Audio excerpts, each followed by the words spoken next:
Talking to Dan Miller, Fox 2 Sports Director, voice of the Lions. Dan, I wanted to ask you about the Lions, obviously, because we were just talking about this. I'm struggling because I'm trying to figure out how I feel about this season.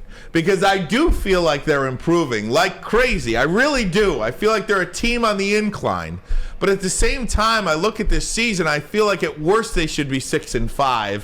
And I feel like they have let this season, and now it's not over yet, but I feel like they've let some things slip here. Missed opportunities like crazy in the Minnesota game, in the Dallas game, in the Buffalo game. I feel like at worst they should be 6-5, and I feel a little bit cheated too. I feel like they're getting better, feel like they're on the incline, but as a fan I feel cheated as well because I feel like they could be a lot better. Well, they are getting better, and there have been missed opportunities. There's no doubt about that, and that is frustrating. And I think that when you look at it, the Minnesota game, you go back in that game, it's 4th and 4. Dan Campbell was the first to say, you go for that 4th and 4, you have one play to win the game, you don't kick the field goal, you don't attempt the field goal, and you try to figure that out. Dallas game, you got the ball at the 1 yard line and you fumble with a chance to take the lead. Those are missed opportunities. And then, this past Thursday against Buffalo, that game's right there for the taking, and they had an opportunity. And you can look at the 3rd and 1 play call and talk about whether or not you like it. There were several options that were wide open on that play. That play call worked. They didn't execute.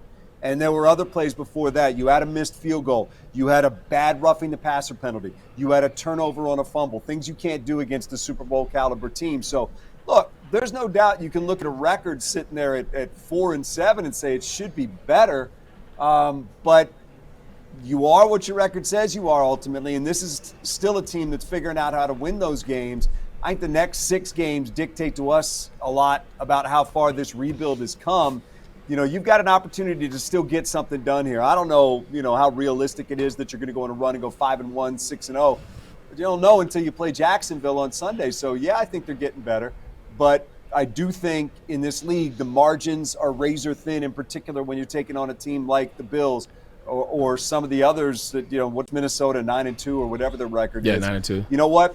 That's the difference between a team that figures out how to make the plays at the end of the game and a team that isn't figuring out a way to make the plays at the end of the game. The Lions have to get to the point where they're on that level and they do make 1 or 2 more plays. Very true. Minnesota's kind of been on that path for about the last 6 to 7 years now, with the exception of missing the playoffs last year. But jumping into it, you're absolutely right about the last 6 games. That's where they can really tell the tale of this season.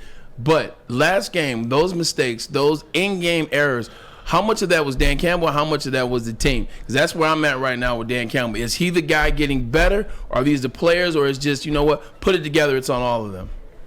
Yeah, I think I think there's some things that he's done that you can question. I mean, clock management is always something that people are going to look at. I think the end of the first half, he was trying to be aggressive and get a second possession. I probably would have let the clock go down to the 2-minute warning and tried to keep the ball out of Josh Allen's hands as much as I could, knowing they were also going to get the ball to start the second half. Again, the 3rd and 1, I mean, as soon as it happened and the measurement came, I said to my guys on the broadcast, quarterback sneak, call a timeout. And I thought that's what it would be. Didn't end up being that. It ended up being them going for the home run. But, I mean, go back and look at that play. Chark is open. Yeah. Zylstra is by himself, literally by himself, running down the middle of the field. And even Amon-Ra is open at the sticks with a step on the defender. Got options. You have to make that play. What did we just talk about? The difference between a team that makes the play and doesn't make the play. That play was there to be made. You could say, you should run it, and then you call a timeout, and then you do whatever. Okay, I'll accept that. But don't tell me that was a horrible play call when the play was right there. Chark's NFL open. Zylstra's Little League open. I mean, for 10, 20 yards, nobody's near him. And you just have to find a way to make that play. And it just, you have to be better in those moments. That's what dictates winning and losing in the NFL. And, look, to your question about Dan Campbell, do I think that he has at times made mistakes this year? Yeah, I think he has. I think some of those are overblown a little bit too. I'll tell you what, I think he and his staff have young players on this team showing more promise than we have seen with the Lions in a long, long time. Now, that has to keep growing, and they have to keep getting better. But I like some of the things that I'm seeing from players, from Okudah to Jacobs to Aleem McNeil on this coaching staff and that offensive line coming together and things that they've done. So, and Amon-Ra, who's a star in his second year. Guys are getting better here. For a long time, guys, that didn't happen. We didn't even see guys get to second contracts a lot of times here. So I think you have to balance it out. And on balance, I think there's a lot of things to like about Dan Campbell. Is there some fine-tuning in terms of game management? Yeah, I won't deny that. No doubt, Dan. Definitely he's got to improve in that. I mean, when we're watching the game and we know what the heck we're doing, and the Lions, they don't seem like they know what the hell they're doing. It's frustrating. I don't have much hair left to lose, but Jared Goff can't take a safety. Jared Goff can't miss these open receivers. Jared Goff can't look like a statue. He doesn't have any feel in the pocket. It's alarming, to say the least. And we got Trevor Lawrence coming in here with the Jags. The poor guy didn't have a coach last year, Urban Meyer. This is like his rookie year. What can we take going forward with Jared Goff? And then how do you beat the Jags on Sunday? I mean, I think Jared's got 6 games left to make his case that he's the quarterback for this team.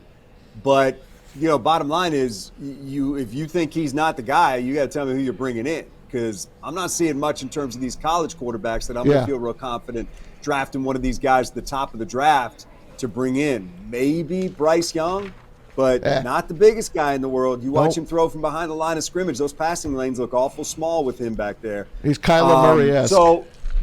And that's been problematic for Arizona, and we'll see. I mean, again, they're different players, but size-wise, I do think there's some concerns there. Look, I go through the same kind of mental gymnastics that you're talking about with Jared, and I come to this.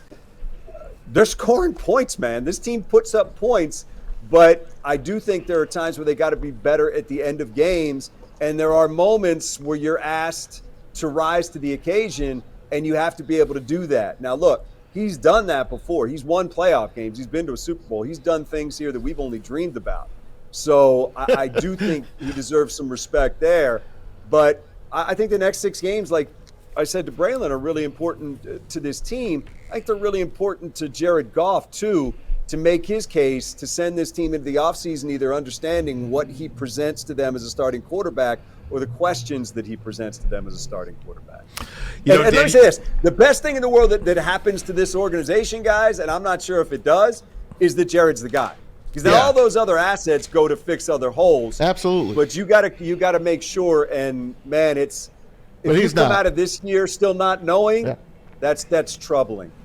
Well, he's not the guy, Dan. Dan, again, to your point, whether or not it's Goff or not, I mean, you look back to that 2021 draft. I mean, Zach Wilson, number 2 pick overall, benched. Trey Lance, number 3 pick. I mean, I know he's hurt now, but he's probably not going to be the guy either. I mean, there's questions about Mac Jones. They wanted Bailey Zappi in there. So 3 of the 5 quarterbacks taken in the top 15 are big question marks about. No, there are, and we know how hard it is to project a quarterback in this league that can come in and play for you, and that's what you're running into. I mean, look, that's what Brad Holmes gets paid to do, so ultimately he's got to make that decision. But let's face it, we're all sitting here going back and forth. I mean, Maz seems sure of it, but it is without a doubt the biggest question that faces this franchise, because you do have 2 number 1 draft picks, but I'm not sure there's anything there that you're really going to spend it on. You saw some veteran quarterbacks that changed teams this past year, but man, it's a tough spot to be in because look, he's not terrible. It's not like you can't win with him. The question is, can you win big with him? And that's, I think, the question that they have to answer for themselves in Allen Park and then live with the results.